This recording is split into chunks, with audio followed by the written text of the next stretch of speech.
వదిలిపోతుందంటే ఆ భావం బలపడుతుందని అర్థం. దాన్ని నెగిటివ్‌గా తీసుకోవద్దండి. ఎందుకంటే సహజంగా ఒక భావము మనలో ఎలా డెవలప్ అవుతుందని చెప్పడానికి ఆ యొక్క ఉదాహరణ ఆమె చెప్పింది కాబట్టి మనం ఆ రూట్లో అర్థం చేసుకోవాలి. ఆమె ఉదాహరణకి దేవుడు జబ్బు అనింది. అది ఆమె అభిప్రాయం. దేవుణ్ణి మనం ఇక్కడ కించపరుస్తున్నామా, పెంచుతున్నామా, పోషిస్తున్నామా అనే కాదు.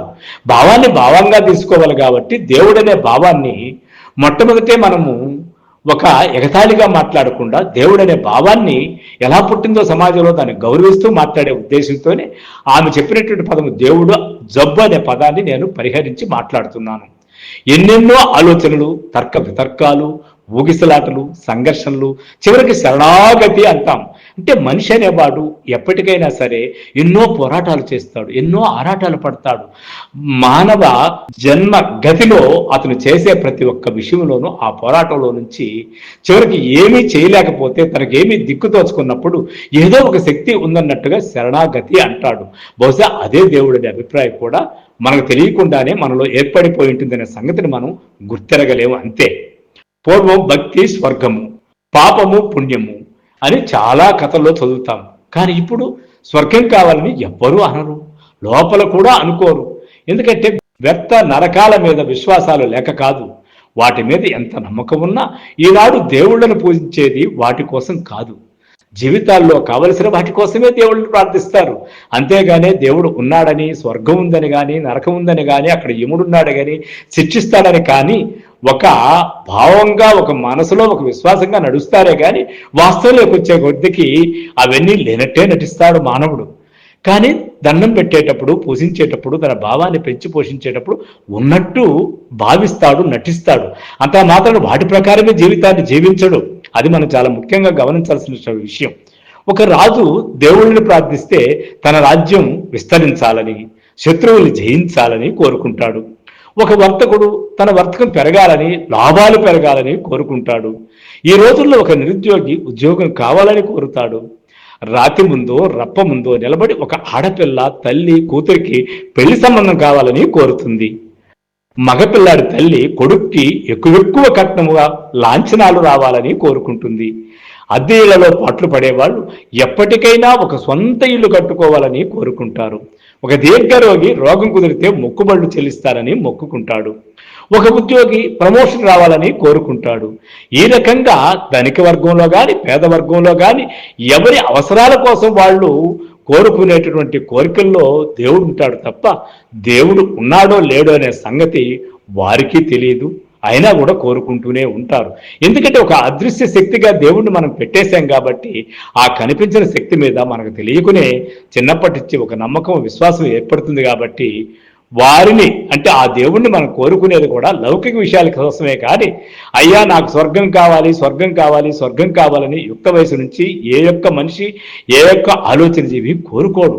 నాకు అది కావాలి, ఇది కావాలి, నువ్వు తీర్చినాయనా అని చెప్పేసి 7 కొండల మెట్లు ఎక్కుతాడే తప్ప అక్కడికి వెళ్ళి నాకు స్వర్గమే నాయన, ఇక్కడ ఈ తలకో నుంచి నేను దూకి చనిపోతే డైరెక్ట్గా నీ దగ్గరికే వచ్చేస్తానని ఎవరి కోరుకోడు కదా. అయినా ఆ భావాన్ని మనం అలా విస్తృతపరుచుకుంటూ వెళ్ళిపోతుంటాం. దానికి అనుగుణంగానే మనం నడుస్తూ ఉంటాం. దాన్ని చీల్చి చెండాడాలంటే మనకి ఎక్కడో భయం. దాంతో చీల్చి చెండాడేవాళ్ళు, ఆలోచించేవాళ్ళు చెప్పే మాటలు వినాలంటే కూడా భయపడతాం. అలా చెప్పే వాళ్ళలో చాలా మందిలో ప్రముఖురాలు రంగనాయకమ్మ గారు. వాళ్ళు చెప్పే మాటలు మనము తప్పో ఒప్పో అని ఆలోచించకుండా ఒకవైపు తార్కికంగా హేతుబద్ధంగా విందాము, ఆలోచిద్దాం, తప్పే ఉంది. ఈ కోరికలన్నీ సమాజం పరిస్థితులని సంబంధించినవే.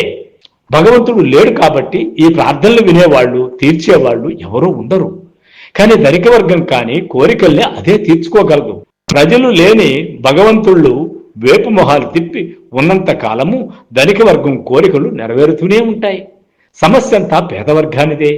సమాజము నిరుద్యోగం అనే సమస్యే లేకుండా యువతీ యువకులందరికీ పనులు చేసే అవకాశం కల్పిస్తే ఉద్యోగాల కోసం దేవుళ్లకు మొక్కుకోవలసిన పరిస్థితి ఉండదు కదా.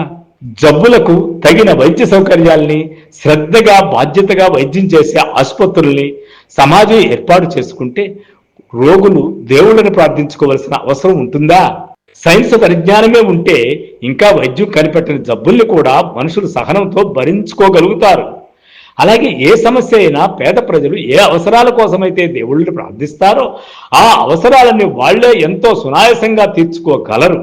అయితే ఆ తీర్చుకోగలిగే అవకాశాల్ని వెతుక్కోవడం మర్చిపోయి ఎక్కడో ఉన్న అదృశ్య శక్తిపై ఆధారపడతారు కాబట్టి దేవుడా నువ్వే శరణాగతి అనుకుంటూ దానే జ్ఞానం అనుకుంటూ ఆ అజ్ఞానం వైపే వెళ్తారు కాబట్టి వచ్చే సమస్య అంతా.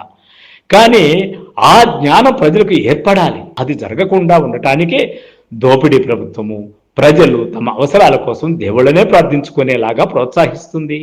తిరుపతికి బస్సు సౌకర్యాలు పెంచి భద్రాచలం గుడికి వెండి రేకులు తాపించి అన్నవరంలో సింహాచలంలో ఏదేదో చేసి ప్రజలకు దేవుడి గుళ్ళు మీద ఆకర్షణలు పెంచుతుంది. దోపిడీ ప్రభుత్వం చేసే పరిపాలనలో ప్రజల మూఢనమ్మకాల్ని చెక్కు చెదరనివ్వకుండా ఉంచడం ఒక ముఖ్య భాగంగా మారిపోతుంది. ఇక్కడ ఆ ప్రభుత్వాలకైనా ఆ ప్రభుత్వ అధికారులకైనా ఆ రాజ్యాంగానికైనా ఆ రాజులకైనా ఆ ప్రజా నాయకులకైనా ఇవంతా స్పష్టంగా తెలుస్తాయని కాదు, తెలిసినా తెలియకపోయినా వారు యొక్క ఆ చట్టంలో ఇరుక్కుపోయి అలాంటివి పెంచి పోషిస్తూ ఉంటారు. తమ వర్గం యొక్క ఇష్టాలు కష్టాలుగా మారకుండా తమ ప్రయోజనం నెరవేరేట్టుగా పేదలు కావచ్చు దరిద్ర దామోదరులు కావచ్చు వాళ్ళ అనుకూలంగా మలుచుకోవాలంటే ఇలాంటి భావాల్ని వాళ్ళు తెలుసో తెలియకుండా ప్రోత్సహిస్తూ ముందుకు వెళ్ళిపోతారు.